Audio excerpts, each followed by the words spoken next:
So, hello guys, welcome back to our channel.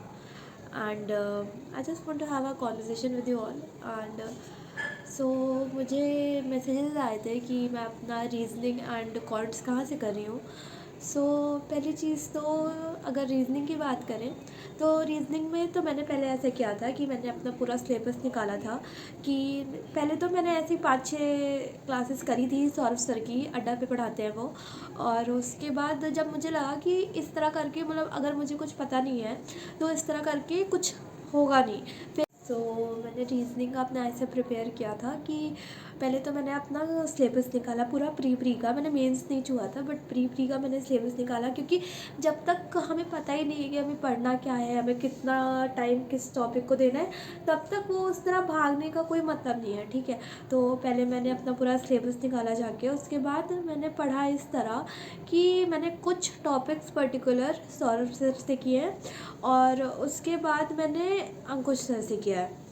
और मैंने जो क्वेश्चंस अगर सॉल्व करने की बात हो तो एक पारुल मैम करके हैं, उनका टेलीग्राम पे चैनल है, वो अपने पीडीएफ देती है. इट जस्ट कि उनका पीडीएफ बहुत इजी साइड में चला जाता है. ठीक है, क्योंकि अगर आप उसको कर रहे हो वो बिगनिंग ऑफ द डेज के लिए तो वो बहुत अच्छा है जाके. ठीक है, क्योंकि फिर मतलब उससे ना हमारे बेसिक थोड़ा सा मतलब टाइम बनने लगता है, तो थोड़ा सा मोटिवेशन भी हो जाता है कि चलो ठीक है पजल्स हो रही है. उसके बाद आई वुड जस्ट सजेस्ट कि अंकुश सर की मैंने तो पीडीएफ से किया था, और वो जो टेलीग्राम पे पीडीएफ डालते रहते थे उससे मैंने किया था.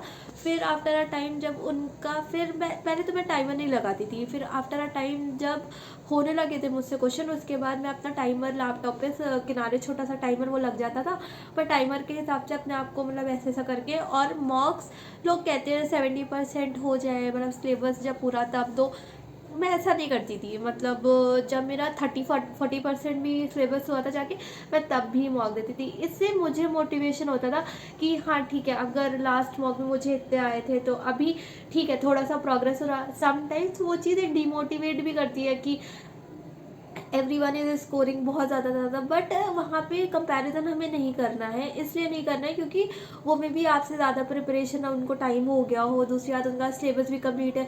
लेकिन आप अपने आप से कंपैरिजन करो कि ठीक है अगर आपका पहले कम आ रहा था अब ज़्यादा आ रहा है और उसकी वजह से कुछ चेंजेस आ रहे हैं इन अ पॉजिटिव वे, तो ठीक है आप अपने आप से कंपेयर करो. मे बी कल आपके 20 मार्क्स आ रहे हैं तो अगले मॉक पे में भी हो सकता है 25 आए, तो that thing will motivate you. पहली चीज़ तो ठीक है.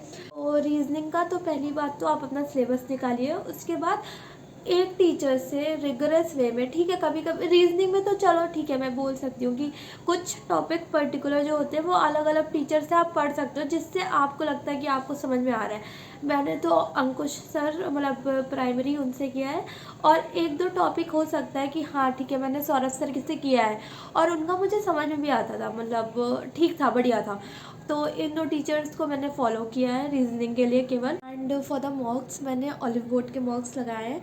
मैंने इनिशियल डेज पे मतलब प्रैक्टिस मॉक का भी मॉक लिया था, लेकिन मैंने उसके 2-3 मॉक दिए और पता नहीं मेरे को बहुत ज़्यादा अनरियलिस्टिक वे में लगा कि मतलब बहुत ही ज़्यादा टफ लग रहा था. क्योंकि मतलब वो मेरी beginning of the preparation period पे भी मैंने उसको लिया था, उसके बाद वो बहुत ज़्यादा टफ लग रहा था कि मतलब मेरे से 40-50 क्वेश्चन भी नहीं हो रहे थे वो, मतलब एक पीओ का मतलब मॉक ले जाके.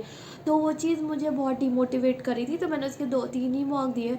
उसके बाद मैंने 6 महीने का ही सब्सक्रिप्शन लिया था, फिर उसके बाद मैंने उसमें मॉक कोई भी नहीं दिया. देन उसके बाद मैंने बस ऑलिव बोर्ड का मॉक ख़रीदा, और मैं जब से भी मॉक दे रही हूँ, मैंने क्या ऑलिव बोर्ड के ही मॉक दिए थे.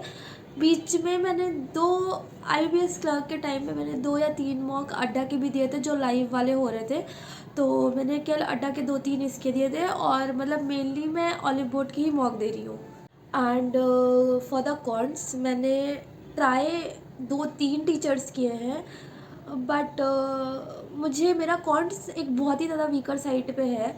क्योंकि मतलब मैं कॉमर्स बैकग्राउंड से थी, उसके बाद मैंने बीकॉम लिया हुआ था, उसके बाद मैथ्स से मेरा दूर दूर तक कोई ताल्लुक़ नहीं था, तो मतलब मेरा कॉर्ड्स बहुत ही वीक था. तो मैंने ट्राई 2-3 टीचर्स को किए थे।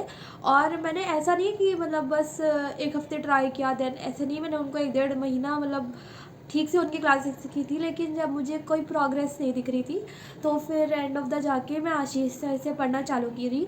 और इनका द मैथ्स हीरो जो है पूरा सीरीज़ मैंने केवल इसको किया है। और अभी भी मेरे अर्थमेटिक के 1-2 चैप्टर्स बचे हुए हैं। और मैं बस इन्हीं का, और शुरू में जब सिम्प्लीफिकेशन और इन सब चीज़ों का रहता था तो आशीष सर का ही जो स्टडीफाइड चैनल पे पीडीएफ आता है, बस मैंने उससे ही दिए थे क्वेश्चंस, मतलब ये वन लाइनर्स वाले। एंड बस आशीष सर से ही मैंने पढ़ा है मैथ्स, एक रिगरेस वाला। एंड फॉर द इंग्लिश, मुझे इंग्लिश मेरे लिए कभी भी बहुत बड़ा हर्डल नहीं था। तो मैंने बस इनिशियल डेज पे निमिषा मैम से ही किया है। मैंने कभी भी कोई ग्रामर का कोर्स नहीं किया। बस मैंने शुरू में 120 रूल्स ऑफ ग्रामर का मैम का मैंने देखा था क्लास थोड़ा सा, फिर उसके बाद मैंने उसको भी नहीं देखा। जस्ट बस मैं मॉक देती थी इंग्लिश के, तो कि इंग्लिश का केवल आरसी क्योंकि थोड़ा सा मतलब उसमें नहीं था, रिदम में नहीं था, बट मैंने केवल इंग्लिश के मॉक्स दिए हैं। उसके बाद मैं अगर करती भी थी तो केवल निमिषा मैम से मैंने इंग्लिश की है, और किसी से भी इंग्लिश नहीं की है। थोड़ी बहुत, वो भी जितनी भी की है प्रैक्टिस के लिए, कि क्योंकि अब कॉन्सेप्ट बहुत ज़्यादा इवॉल्व हो रहे हैं, तो केवल निमिषा मैम को मैंने फॉलो किया है फॉर द इंग्लिश। एंड केवल मॉक्स पे मैंने रिलाई किया है कि अगर आप मॉक्स देते रहोगे तो उस हिसाब से पैटर्न से भी थोड़ा सा मतलब रहेगा कि हाँ ठीक है, कैसे किस तरह चेंज हो रहा है।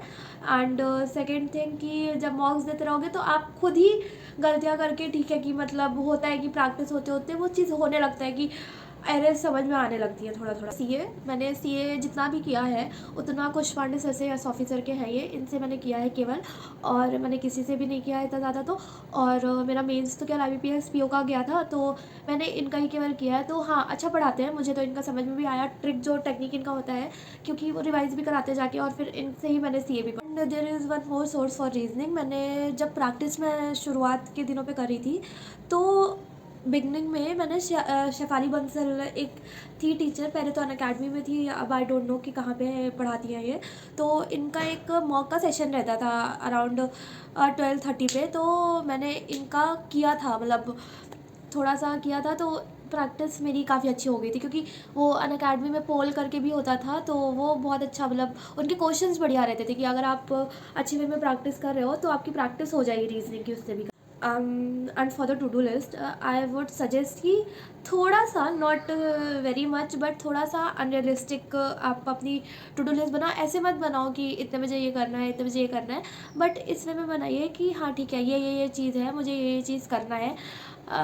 डे बाय डे का भी कर सकते हो एंड वीक का भी कर सकते हो कि हाँ ठीक है, ये हफ्ता मैं इस चीज़ को करना है मुझे और पूरा करना है। If you are a beginner, तो इस हिसाब से आप एक पर्टिकुलर ड्यूरेशन सेट करिए एक पर्टिकुलर सब्जेक्ट या टॉपिक के लिए, जिससे कि आफ्टर अ टाइम जब वो पूरा होगा तो कुछ आपको ग्रोथ दिखेगी कि ठीक है, आप इस हिसाब से इतना इतना कर रहे हो और इतना इतना होता जा रहा है। And there are some particular thing which I want to share with you all. So first thing first, I am just a aspirant like you all.